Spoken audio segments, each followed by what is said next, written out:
Thanks everyone for joining us. We'll get started right around 11 o'clock.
So it's 11 o'clock. We're going to go ahead and get started.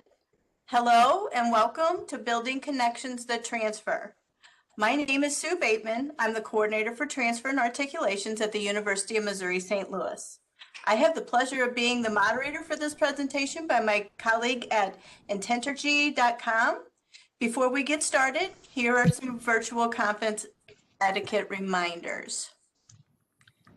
Please remain muted to eliminate any background noises. Please feel free to use the chat. We will be taking questions and answers at the end, question session at the end of the presentation. So please feel free to put any questions you may have in the chat. And most importantly, know that this is being recorded. So if you need to connect back to it at a different time, you will be able to do so. I have the pleasure of introducing session presenter, Melanie Peters. An experienced communications and technology instructor at both the high school and collegiate level, Melanie Peters developed strategies that are diverse and successful in meeting the needs of those in a variety of academic programs. As an established lifestyle blogger, Peters provides insights from web design and social media that meet the need for making connection through technology. Peters is also a lifelong farmer and of the first generation in her family to graduate college. She understands the challenges faced by those with rural backgrounds, as well as those who face financial hardships and social struggles to attend formal education institutions. Please welcome Melanie Peters. Hi guys, how are you today? Thank you so much for joining me. And I know some of you are thinking, why are we listening to a blogger? Well, I do have 15 years of classroom experience, and I continue to work as a professional development speaker. And I also work with 2 local colleges in their interview classes, their classes for helping students with completing resumes, cover letters, and getting ready to go into either the workforce or applying for their next educational institution. And I have a true passion for those students who are not your traditional, what they consider traditional college students. So those transfer students, they're very near and dear to my heart, not just because I was one, but because I feel like those are the folks who probably get it when they say it's, the American dream to get your education. So I'm really excited to share with you some techniques for building connections with those students, because as it was been pointed out in a couple of our sessions and every day on the news, the age of COVID has also become the age of disconnect, and we've got to find ways to connect. And I have a little video clip here for you that I want to share. I'll tie it in well. And I hope that you're Friends fans, but if you're not, that's okay, because this clip will hopefully help us understand what it is to make a solid connection.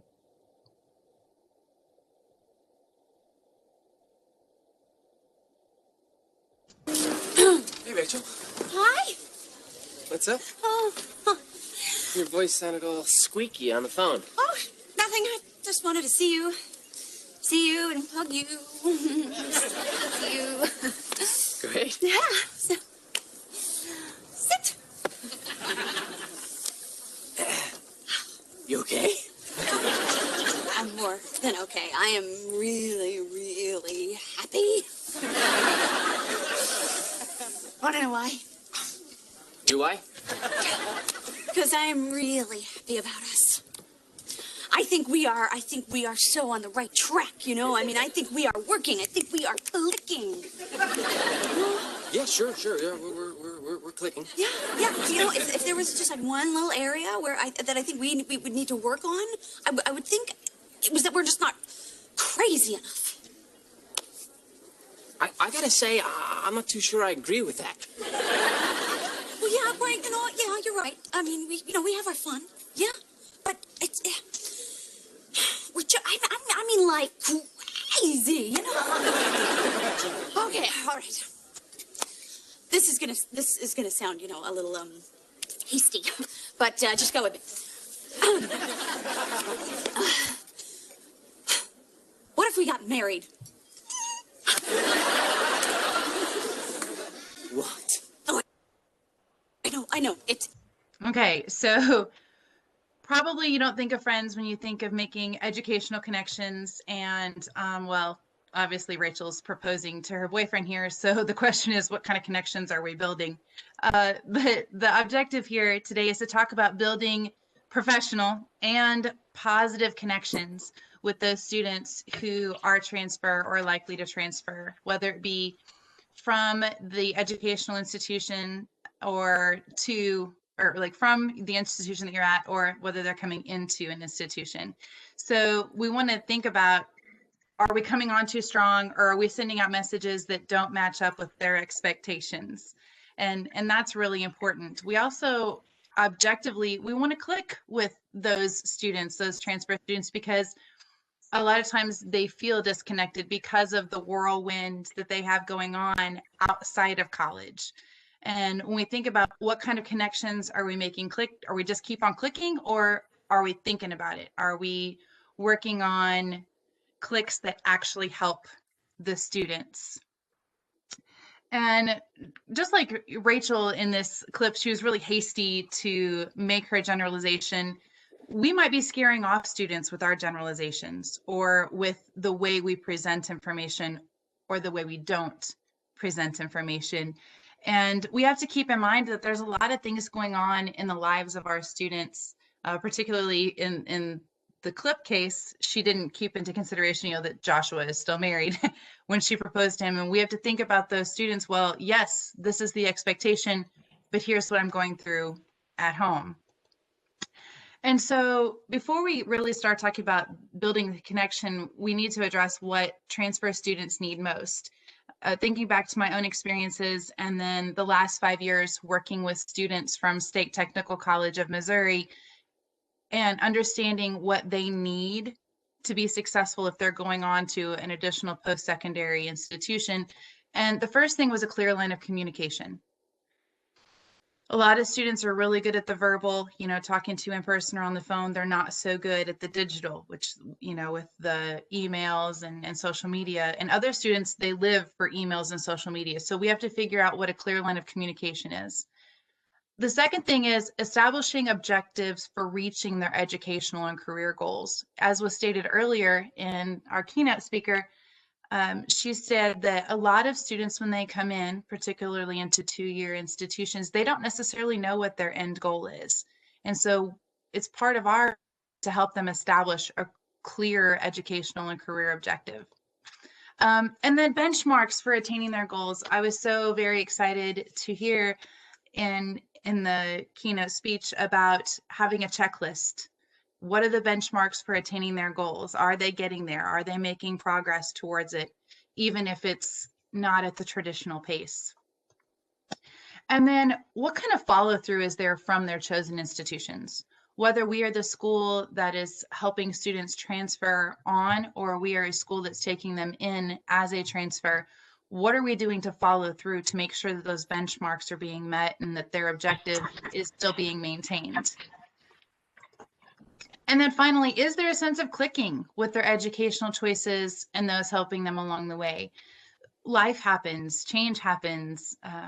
Once students get into programs, sometimes they do find that there isn't a good fit, or here we are in the age of COVID, students finished classes last year virtually, and now they're entering into lab classes where they don't have the skill set to complete the on-hand tasks. And so we have to figure out a way to see, are we clicking with those students? Are they able to follow through with meeting those benchmarks and with us and our expectations? So I know a lot of people are like, wait a second, aren't the college students supposed to be responsible for knowing if they're doing these things? Well, yeah, they are. But I think back to when I was starting school. I was 17 years old when I started college, and I had no idea what was expected of me. And a lot of students who are first generation students coming in, their parents don't know what to expect, so they can't guide them. As we are in an age of trying to do hybrid classes and a lot of more online learning, students don't know what to expect. And yes, they are responsible individuals, responsible adults coming in, but as representatives of educational institutions, we are advocates for those transfer students, and it's our job to help them fulfill those responsibilities and their personal objectives. So in thinking about how to build connections with students, I came up with what I call the simple six. And I know six probably seems like a lot, but some of these questions that I have for my simple six, they're almost common sense questions, or they are common sense questions, but we all know that what's common for one isn't necessarily common for the other. And hopefully I'm able to elaborate well on that for you today. I'm just going to share my simple six questions first, and then we'll break them down a little bit. The first question, of course, is one that most everybody's like, well, yeah, of course we need that. but I'm going to give some instances of when someone was not asked, what is your name and the best way to contact you? Again, going back to those open lines of communication. Second, when we meet with a student or a student comes to us with an issue, we need to ask them what their educational or career objective might be. Third, what is your timeline for attaining this objective? A lot of times students don't necessarily have a clear timeline because they are working full-time jobs. They are helping care for their families. Maybe they are military reserve and there's a potential deployment in their future. But do they have a timeline, and is their timeline attainable? The fourth question that we have to think about is what is preventing or could prevent you, the student, from following this timeline? Students might understand that they have personal limitations, and that needs to be voiced and it needs to be concerned. And as their advocates in transfer, we need to say, okay, here's our options. Here's our options. The fifth of my simple 6 questions is, what do you need me to know about yourself? And I'm going to talk a little bit later about how number 5 is actually different from number 4, in that sometimes there are things about the individual that might be a positive that could help them overcome any potential opposition or obstacles that come in their way. And then the 6th of the simple 6 is, where do we need to start? So I know it seems like a common sense question, but if we address that question every single time we meet with a student, it's going to help us really propel them in the right direction, hopefully, or at least work on building that connection with them to get them where they need to be. All right, so the first of our simple 6 is, what is your name and the best way to contact you? And I know this sounds like a common sense kind of question, but every time, be sure to ask the student's name. When I was thinking about this question, I was remembering standing in line at the registrar's office with another student, and he's like, why can't I get my graduation application taken care of? And like, well, you have a parking ticket that has to be paid for. And he's like, I don't even have a car. And they had asked his student ID number, not his name, and typed in the student ID number, which actually wasn't, they typed it with transposed numbers or something and had a different student. So here this poor guy was thinking he couldn't apply for graduation, which would allow him to transfer, because they thought he was another student. So each and every time you interact with a student, or a student, leaves you a note or emails you, make sure you have the right name each and every time. The reason that we always ask them, how is the best way to contact you, or what is the best way to contact you, it shows them a sense of, hey, I'm going to follow up. I'm going to follow through with this. And it really lets them feel like they have a connection with you. It's also a memory thing. If you meet with a student face-to-face, or if you get a phone call from a student and they say their name, you say their name, you repeat it back, you're more likely to remember that student. Again, building a connection. You will also give them a sense of value. If you are concerned enough to ask their name and the best way to get a hold of them for follow-up, they feel valued. They feel like, okay, this is somebody who's going to help me, get through this obstacle or get what I need to move on to the next step.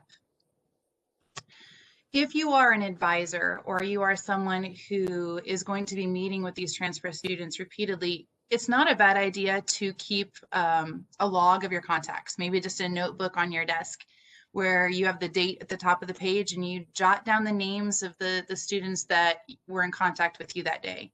If you are in financial aid or registrar, you might deal with hundreds of students a day, so that might be a tough one for you. However, it's never a bad idea to make notes of who you've spoken to, even if it's through email. Keep a log of when you were emailed, so if a student contacts you back, you can say, all right, yes, I see here where we messaged on the 16th.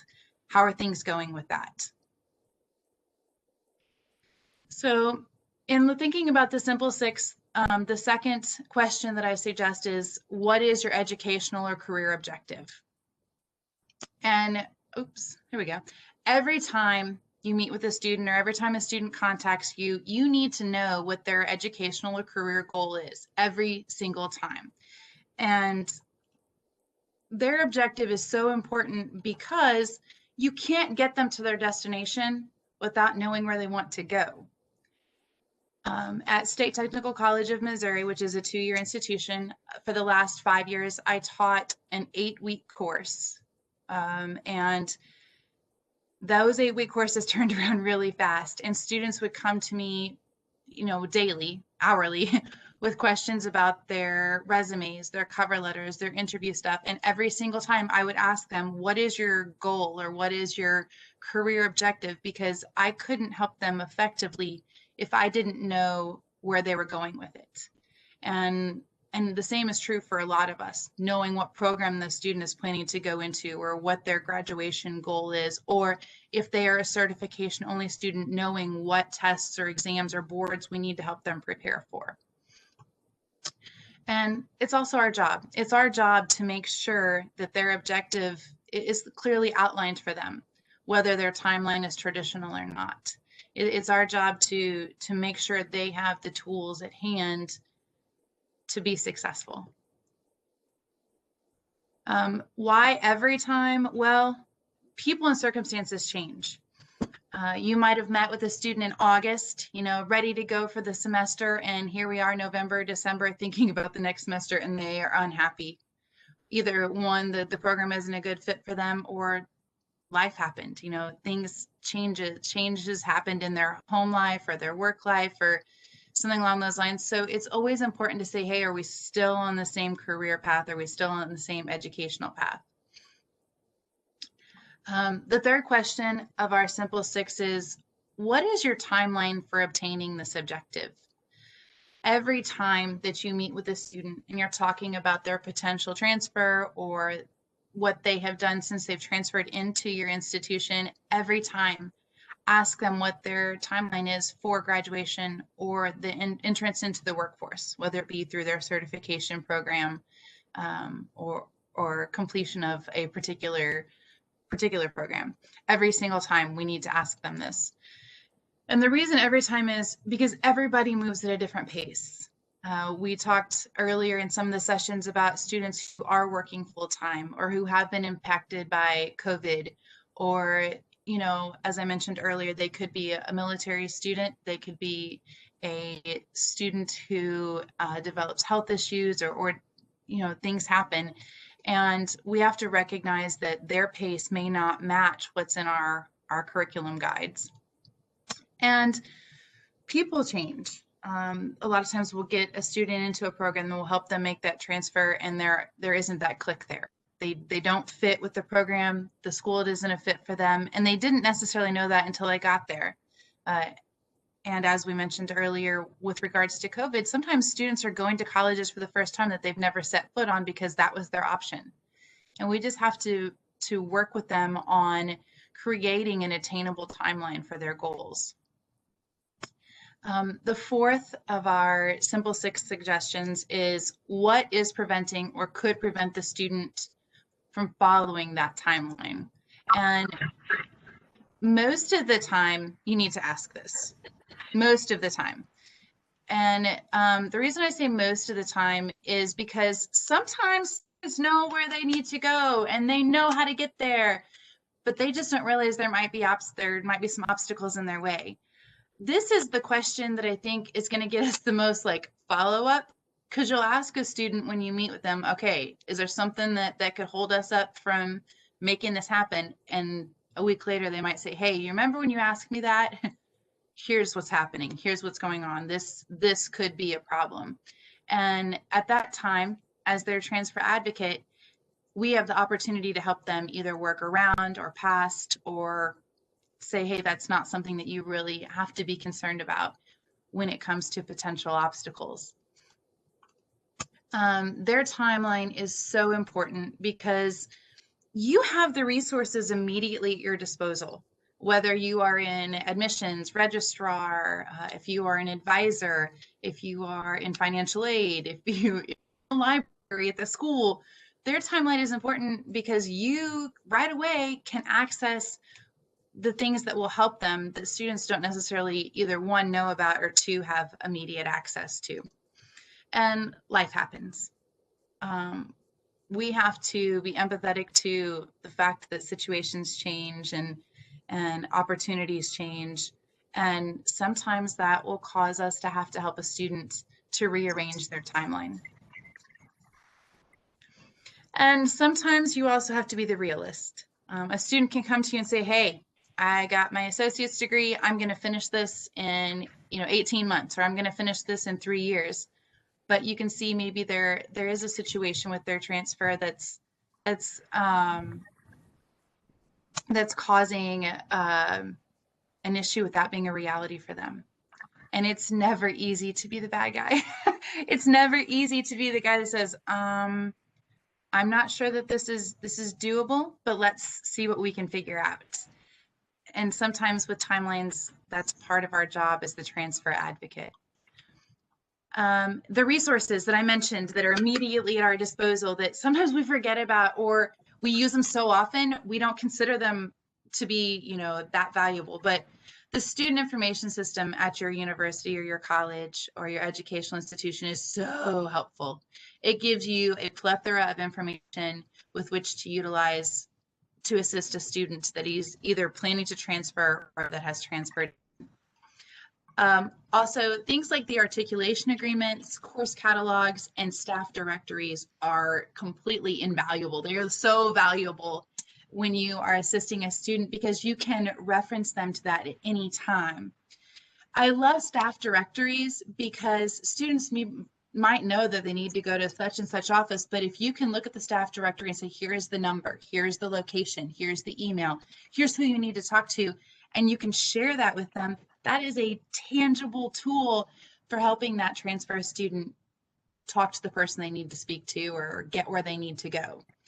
Course catalogs are beautiful because it allows us to do one of those checklists, a tangible checklist, whether they're on a traditional timeline or not. They can check if they've got what they need for a particular program. And articulation agreements, of course, are just that. They're a checklist for students to refer to, and we have them readily at hand. Also, never to be underestimated is our understanding of FAFSA, Pell Grants, student loans, scholarships, different program requirements, and what I call the general college and university stuff. What buildings are what's in and who do you need to talk to for this. And our deadline is this. Like, just that basic day-to-day understanding that is our whirlwind makes us so much more effective at helping students stay focused in spite of their own personal whirlwinds. So just that basic understanding is super valuable. And then deadlines. We have the deadlines right there on our calendars, and they are on our professional radars day in and day out. We are aware of the deadlines for our colleges and other colleges and universities. And the fact that that's in our minds and in our forefront is something that we can use to help students be aware of them. Because nothing is more painful to a student than to have missed a deadline erroneously just because you didn't realize it. And as transfer advocates, we can make those readily available. Question number 5, it kind of is a weird question. I think sometimes people think of it as a touchy-feely kind of question. So I think it probably should be worded more like, what do you, the student, need me, the college representative, to know about yourself? So, put them, hey, you're a student, I'm a college representative, not necessarily like an emotional counselor, which we kind of have to be sometimes for them, but they're going to come up with stuff about themselves. You're going to be like, okay. And then you have to kind of channel yourself to filter what you do with that information. First of all, number 5 is different from number 4 in that unique individual characteristics can also make things harder or easier for a student to achieve their objectives. And it also helps you, the college representative, to remember that student, to remember their situation, to remember what needs to be done for their timeline to be effective or to be successful. And it's all about building that connection with those students. So if they've told you something about themselves that could help them or hinder them as they reach their goals, you can use that. You can use that in helping them navigate the system. And then my final question for the Simple Six is kind of weird that the start question is at the end. However, every single time we need to ask the student where we need to start. Every time. And asking where to start will let you know which of the Simple Six can get the answers that you both need. So sometimes, yes, hey, I got your name, I got your contact information. Okay, this is your field of study. Here's when you'd like to graduate. Oh man, this could be a potential, hang up, or, oh gosh, okay, this is something about you that's helpful. Where do we start? And if you've got a starting point, you've got nowhere to go but up. And for every student, finding a starting point might just be the thing that they need. It might be the thing that they need.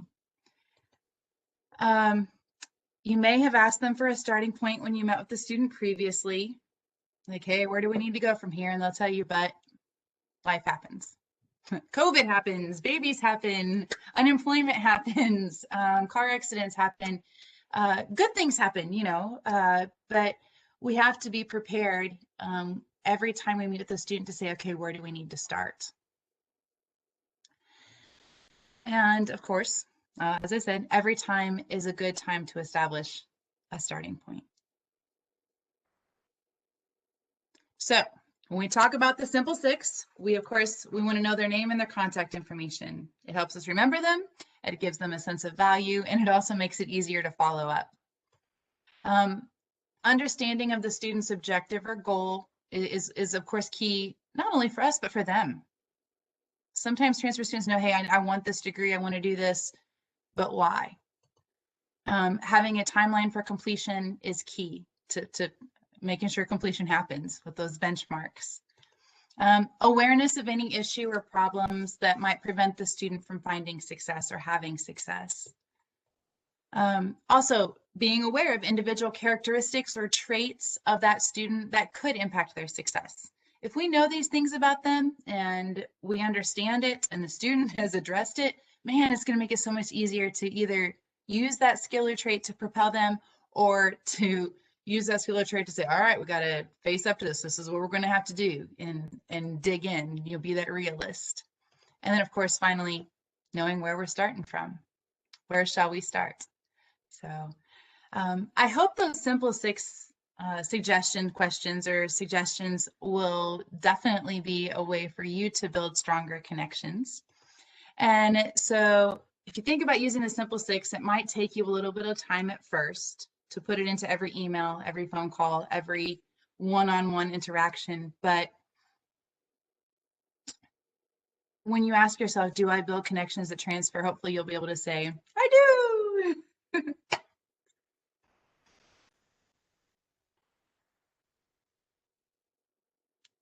So if anybody has any questions for me, I would love to chat. Or if you have any thoughts, please share.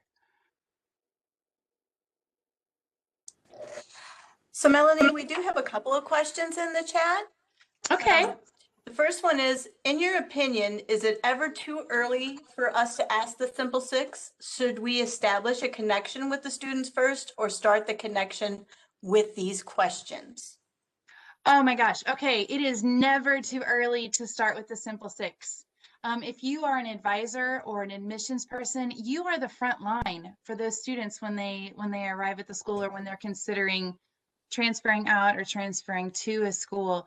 Man, if you can start by getting their name, their contact information, and their goals, you are definitely a launch pad for that student to find success. So no, it's never too early. And I think the Simple Six is a terrific way to reach out to students to build connections. Thank you.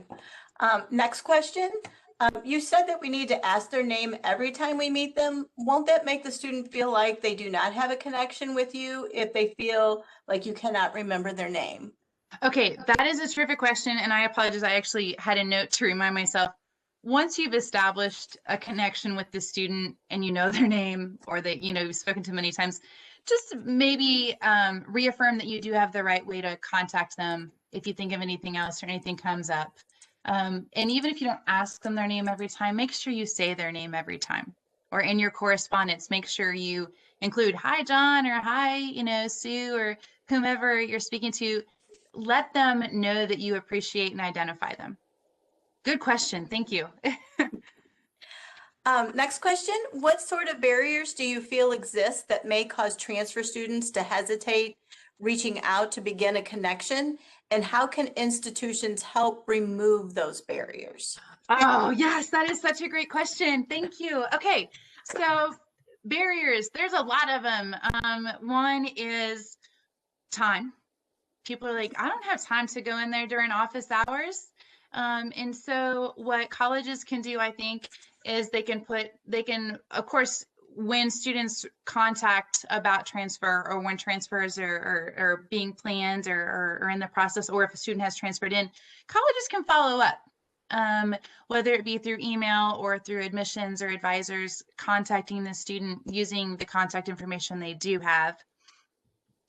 And I think a lot of times students feel like, particularly two-year students they've successfully completed 2 years at their first educational institution, they're like, oh man, I've got this. And they transfer on into a 4-year university or college and they're like, oh, I understand this. And then they get into a little bit and they don't, and maybe it's a little bit of embarrassment. And I think what's really important for us to always remind students is, we're here for you. We are your advocates. If you have questions or concerns, here are the resources. And you can do that through both print media, social media, email, things of that nature. I think that's a terrific question. Thank you. So that's all the questions we have, but for everyone that's participating, Melanie kind of has a discussion question out there. The fourth question in the Simple Six proposed by Melanie asks, what could potentially prevent the student from attaining their goals? What issues or problems do you as faculty, advisors, administrators, and registrars see as potentially preventing you from implementing the ideas shared today? Anyone? Now, what do you guys see as causing the Simple Six to be not so simple for you to use?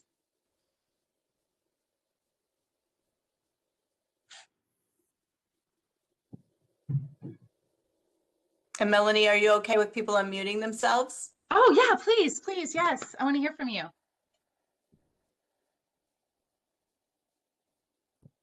I can unmute. So my name's Lexi. I work at Mizzou. And one of the ways that it's difficult is just creating those conversations in the first place, especially with COVID and everything so virtual, trying to get students to engage in conversation. And just like having that initial connection is hard. I think everyone that I've talked to transfer student wise is happy that they did that, but it's that group that I don't ever get to talk to or that doesn't respond that I worry about. Yeah, I am those folks that maybe aren't as good with the email communication because of, not doing one-on-one stuff. I do worry about them. And I think maybe when we're talking about 4-year institutions like the University of Missouri and we have students transferring in, I know it puts a little more on our plates as admissions folks, but if we can try, instead of email, maybe trying phone to contact these people, or things of that nature, try to make it a more personable communication, and then take a look at the Simple Six and say, okay, where are we starting from? But Lexi, I think that you're right. Those are the folks that we really have to worry about falling through the gaps. So Thank you. And Lexi, I saw were you the one who was hosting the monthly Zoom chats? Yes. Oh. I've actually started Zooms with institutions across the United States. I have East Coast, other SEC schools, and I'd love to have more Missouri schools too. And we're just really talking about ways to engage transfer students that are coming into our universities. Okay, so see, you're already doing things like that, Lexi. You're already working on stuff like the Simple Six. What are ways we can build connections? That's awesome. Thank you for doing that. Oh yeah, for sure. I saw one pop up. What did the question say there? So one of the comments is the students are required to see their advisors before they can register. So I meet them in some way. My struggle is more on how to get the extreme introverts to feel comfortable to share those things asked in the Simple Six. Oh gosh. Yeah. I've worked with a lot of students that came into at State Tech that came in that were like, I don't know you, lady. I don't want to tell you about myself. And I think part of the key is sometimes in how we ask those questions. If we say, we are so glad you're here, but I need to know if there's something that could possibly prevent you from making that goal a reality, or hey, what's going on with you that's successful. And once you find out what's successful in attaining their goals, or what's going right for them, maybe say what's not going so right, and address it from that way. If you can break the ice with success, sometimes it's a lot easier to ask for those obstacles. Particularly with introverted students? That's a really great question. And sometimes they'll tell you more in an email than they'll tell you in person too. So sometimes being aware of which medium for conversation or connection is really helpful with different students. And then Denise Brown has a question. Student frustration with the process and the time it takes to graduate. Do you have any hints on how to encourage while keeping things real? Oh my gosh, yeah, like I love this question, Denise. Thank you. I had I've had students come through and they're like, oh my gosh, I'm working full time. How can I keep up with this pace? Yeah, you gave me this list of classes I have to take, but how can I do this? One, show empathy. I understand that this has taken a long time, and I know that these hoops are no fun to jump through. And just continue to reinforce them that they're on the right track, and reflect back on what they have been successful. Look at this, you've already got the first block of your classes for your program completely finished. The end is in sight. Plus, once they start to get into the upper level classes, remind them, hey, this is what you want to do. You're doing the classes now that you truly enjoy. Like, you're doing the hands-on stuff, you're doing the more advanced things in your field, and maybe appealing to their desire to be working in this field can help motivate them in the upper level classes, or in to get through the time consumption of the program. I hope that helps, Denise. That's a good question. Thanks, Lexi, for putting your contact information in the chat if anybody wants to connect Thank with you, Lexi. Yeah, she has her information in there.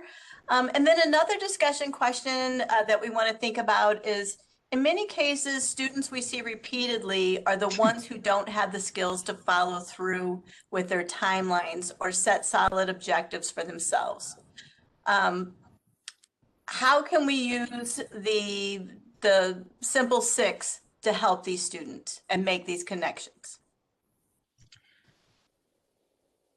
Okay, so like I know I have lots of ideas. Does anybody have examples of where some of these questions could help you in motivating or assisting transfer students? Okay, I saw something pop up, but it went away. It says, to add to Denise's question, I think it is so important to remind them they are on their own track and timeline, not comparing themselves to others. The goal is to finish regardless of the time it takes. Absolutely. Who posted that? Jennifer, not sure how to pronounce the last name, Prodell? All right, Jennifer, you are awesome. That is perfect, because it's not a race. It's not a race. Maybe it's a race with yourself, but yes, students may feel frustration because they see, folks finishing at a different time than them, but remind them that, it's their life, it's their successes, and they're getting there. They're getting there. Thank you, Jennifer. Any other questions? I'm sorry, Melanie, go ahead. Oh, no, it's okay. Something that might help when you think about the Simple Six is if you just keep a little Post-it note, next to your computer monitor or somewhere on your clipboard, and you have those 6 things listed there. And each time you have an interaction with the student, did you address those Simple Six? Did you find out who they are, how to contact them, what their goal is, and what could be in their way? If you know that you have addressed those and that you've established a starting point, you know that you're building a connection. You're doing your best to help build that connection. And sometimes one of the things that advisors and administrators, they focus on two things. One, they either focus on, did I get the paperwork done? Did I get all the college stuff, completed, the stuff as we call it? Or did I actually make a good connection with that student? Did I fulfill what they needed when they came to see me? And sometimes we feel like we did, like we feel like, Rachel, we feel like we're clicking, but the student maybe didn't. And so the ability to follow up with them because we have their contact information or because we established a clear timeline with them is so very pivotal in keeping those connections viable. Well, we're getting pretty close to the end of the presentation. Looks like we have, if there are no other questions for Melanie, we'll thank her for her presentation. It was great to hear from you. Lots of great ideas to take back to our offices. And thanks again, Melanie, and to our audience for such great questions and participation. Thank you to all who made this day possible. There's far, far too many of you to thank, but mostly to all of you, our participants. This event every year is about you and for you, the people doing the work every day to improve the transfer experience for students. You are our why. Please watch for a survey in the next few days. We are very interested in how we can improve and make this event better next year.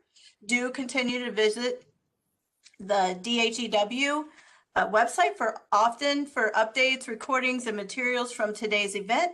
And thank you again to everyone making this day possible. And let's continue to work together to make the Transfer Odyssey a smooth one for all students. And that concludes our day for the day. So thanks, everyone. Thanks, everyone. Yay, thank you.